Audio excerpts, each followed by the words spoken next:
Will we ever fully know or understand God?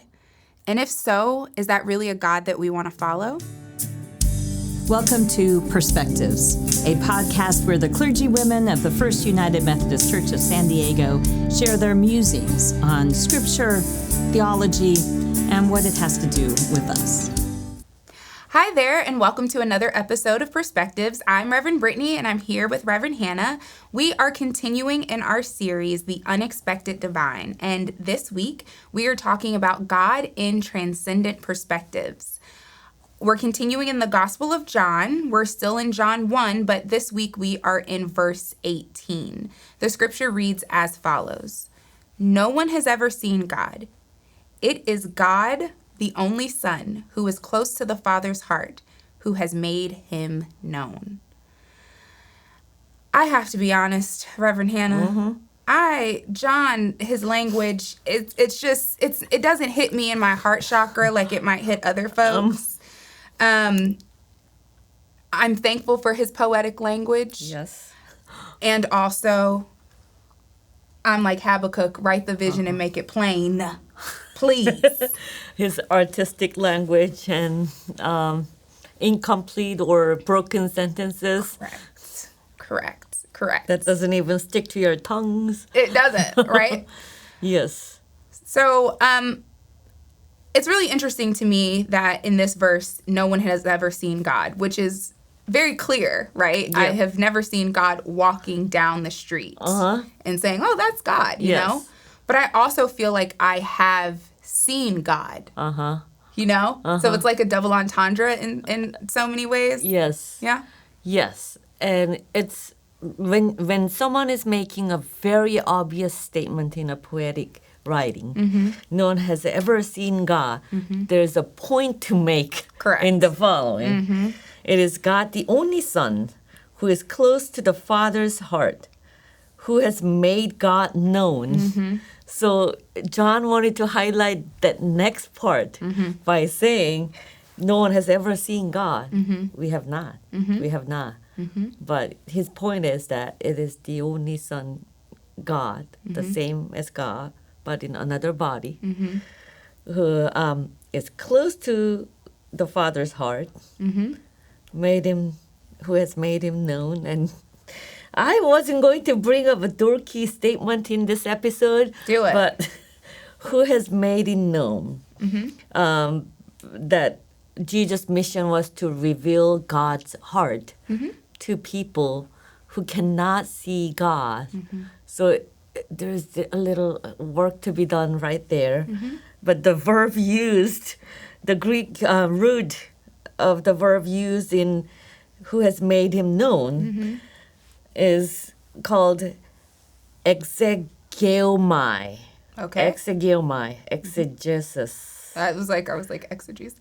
The same root. Okay, yeah. So it is to interpret the invisible God in a new perspective. So is from what you've read in the commentaries, was it saying that Jesus is translating God's heart to us? Yes. Okay. Yes. So by encountering Jesus, we are encountering God's self-disclosure in another transcendent form. Yeah. So when I think about that, and I think about what Jesus shows us in the Gospels, if that's the case, then it's the acts of Jesus are revealing the nature, the heart of God, right? Yes. And so what does that look like then? So I can just assume some of God's nature in the life and ministry of Jesus. A little more relational to people, even to strangers who do not actually worship in the temple. Yeah. Who does not ever offer any sacrifices. Jesus made God more accessible to people in the streets and everywhere, and nearer than what those religious people had thought about God. Yeah. In temple once a year, you offer sacrifices, but God is everywhere, in every day, out in the streets, closer and a little tenderer than people had imagined God to be, as someone who needs to forgive your sin when you offer sacrificial offerings. So God is more relational in this version of God, in the second person. God is not only above us, it's God is with us. So when I hear the word transcendent, I immediately thought about ascend and descend, transcend. Yeah. So those two other verbs has one direction or the other. Transcendent is a viral movement. Right. That we cannot expect where it's coming from or where it's going. Yeah, I think exactly what you're saying about, Jesus revealing who God is to us in so many ways. I think it's interesting that, Jesus shows us who God is in relationships, right? Who God is in sharing grace, without this sacrificial element that comes with the relationship, but that Jesus is a part of, that Jesus is close to God, but that Jesus is also close to us. And so if no one has ever seen God, but we have the model of Jesus, then I think we have seen God, John. Yes. So you're right when you said we have not seen God, but we have seen God. Right, exactly. In human life and in human vulnerability. And so, yeah. And transcending our ways of seeing God in a unique way.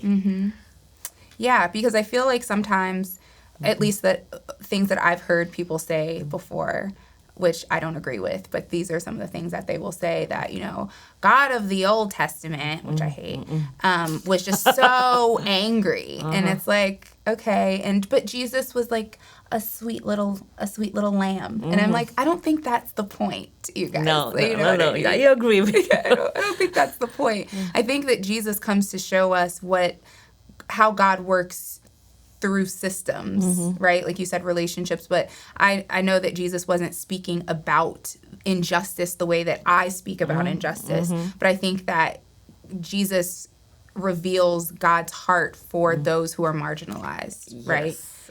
So we can actually zoom out of Jesus' perspectives on each individual who were marginalized and oppressed and put aside, and see them as with a systemic lens. Right. And who were Jesus bringing God to. Right. So that's a great point, and we need to think about how the Gospel of John was written a generation or two after the other Gospels. So they were not as close to the Jewish tradition. Right. But they were not distanced from it.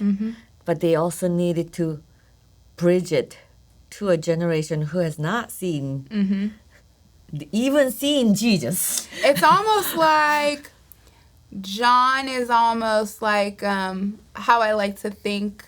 He's marketing for Jesus in a way, right? Like if we were thinking about like social media, John would be like, he would run the TikTok account for Jesus to like try to get the younger generation in, right? While Matthew, Mark, Luke, and John are like on Facebook and like doing their thing. I feel like John's more of a trendy kind of guy. Yes. So he had this responsibility of explaining who is Jesus to you guys, to TikTok audience, and need to redefine divine identity to a new generation that did not know Jesus, and where Docetism became a hip thing for the TikTok audience. Jesus didn't even exist in body. Exactly, yeah. Appeared to be like a human, but there's this God, and God, Jesus was like spirit-like.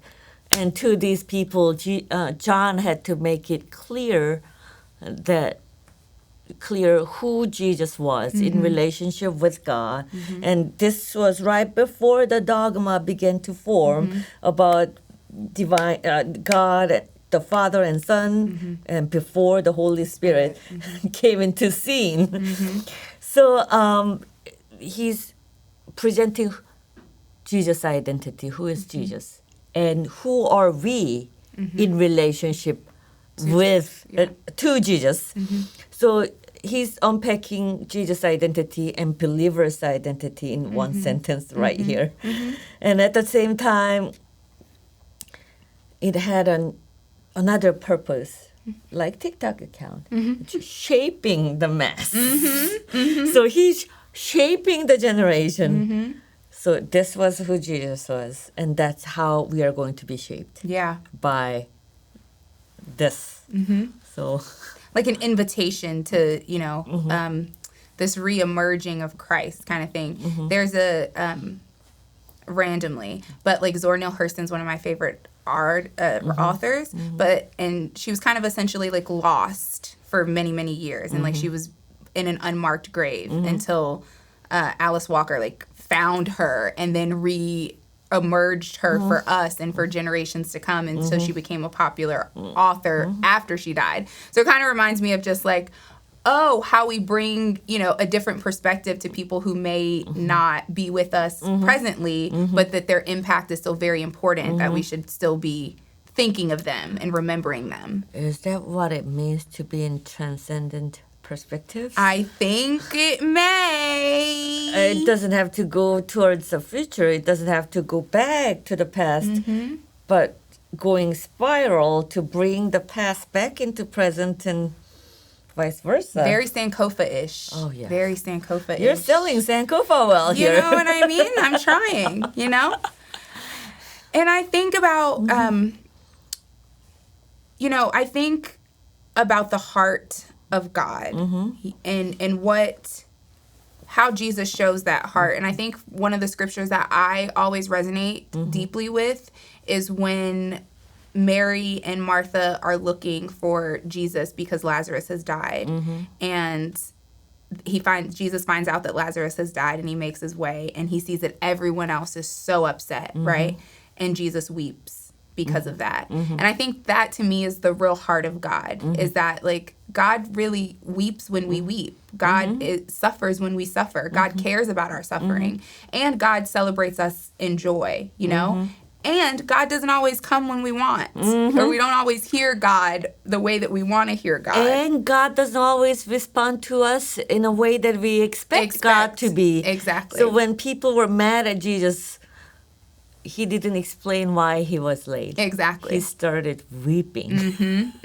That's a good transcendent response. Right? Because it doesn't, at the end of the day, it doesn't matter why Jesus was late, whatever the reason was. To me, the heart of the matter is that Jesus is concerned with the things that we're concerned with, Near us. that are close With to us. our hearts. Right, exactly. Wow. That's very profound expression of the mysterious divine.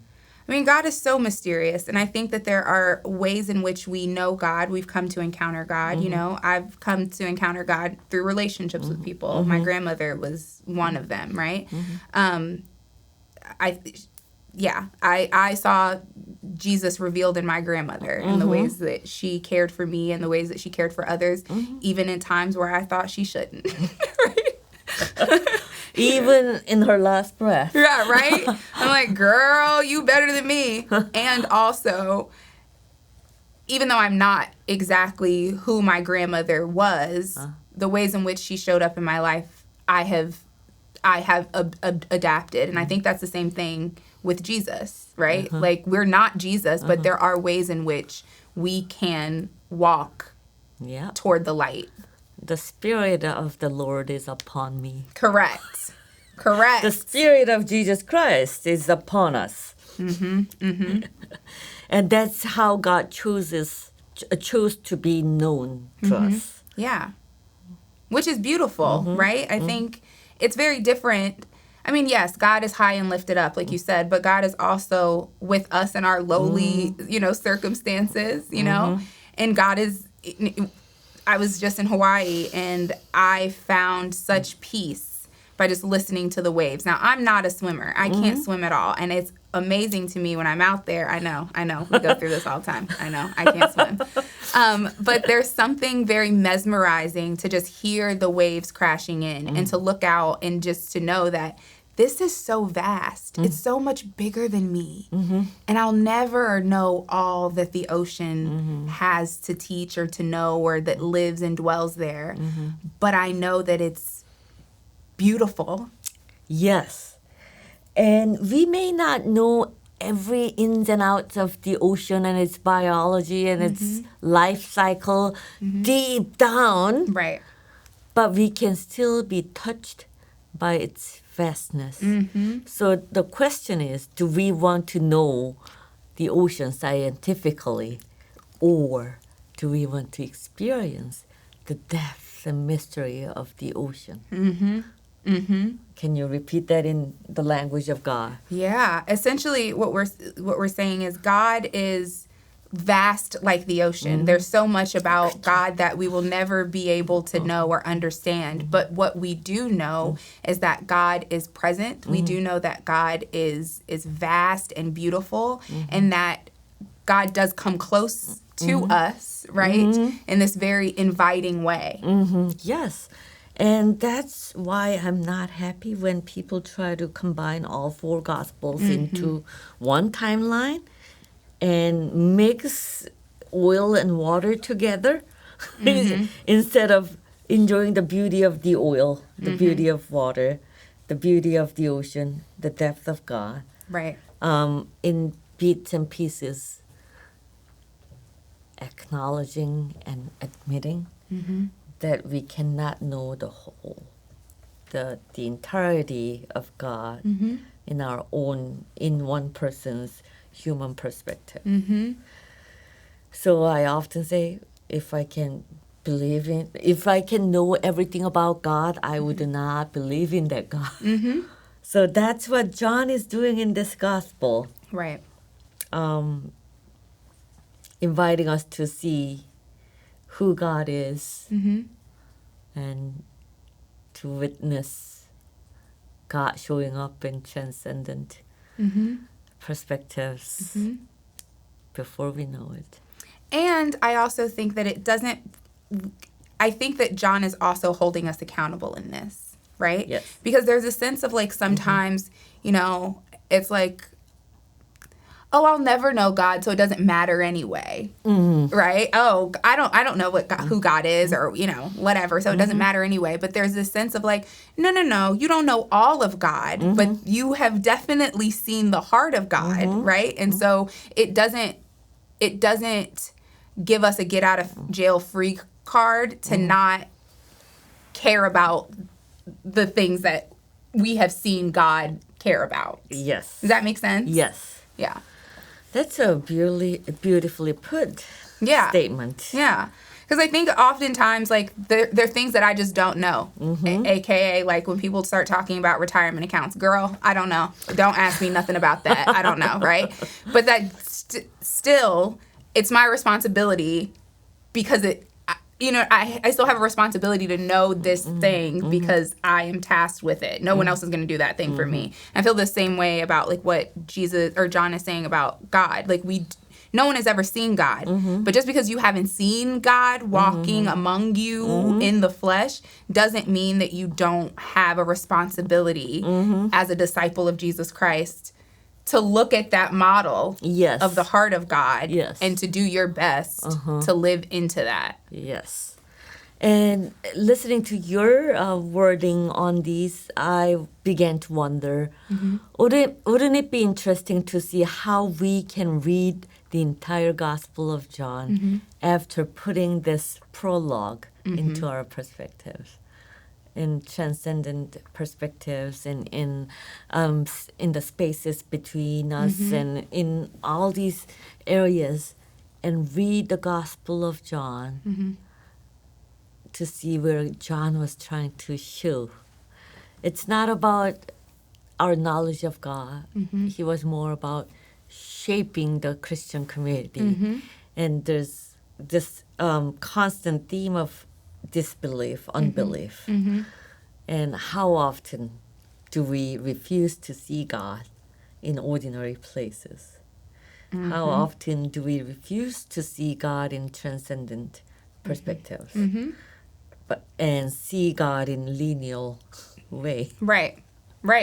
And I think, like you were saying, Jesus came to be, he wasn't just there to show the heart of God to those who follow Jewish law, but he was there to show the heart of God to every person that he encountered, right? Yes. And I think that for us, gives us, first of all, give us pause, that when we have this very Christocentric idea of the world, and that our way is the only way that people see God, is absolutely wrong. Because even in our representation of God through Jesus's expressions, Jesus welcomes people who came from diverse backgrounds and had diverse experiences. So if God didn't value diversity, then Jesus wouldn't have as well, but we see that differently. So I think it's an invitation for Christians to actually understand that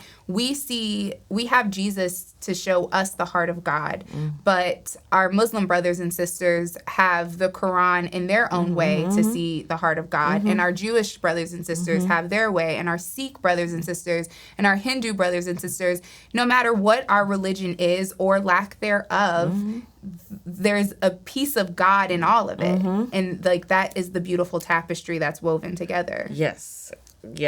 And if I can put it in another way, Christocentrism is not compatible with Jesus' interpretation of the divine. It's not. I can be called heretic, but from my own perspective, that's how I see Jesus. But Jesus showed it so perfectly for me to open my eyes to see the divine everywhere. Yeah. I mean, I think it has taken me a long time to become a nature girly. Over, growing up in East Orange, New Jersey, there's little nature. There's a lot of concrete. But I realized that, like, oh, no, I do want to sit and look at the tree. Like, I am I sat at the tree for a very long time in Hawaii, or sitting at the ocean, or looking at the sky, or, having a conversation with a stranger, or learning just differently about how people experience the world has opened up my perspective to who God is. Even though I have not seen God, but I have seen God. In the scheme of things. Have you ever been to Grand Canyon? I have not. Maybe that's where we should go as pastors' retreat next That'd be time. great. Yeah. I've never been to the Just Grand Canyon. like you were awed by the vastness of the ocean, whenever I go to Grand Canyon, I see millions of years compounded together, and how little I will become in the millions of years to come. So I just said that, Hannah, about how small I feel when I can stargaze, or how small I feel when I'm looking at the ocean. And, we're all the center of our own lives, right? We're our own protagonists, so we're pretty self-centered until you take a step back and you're like, oh,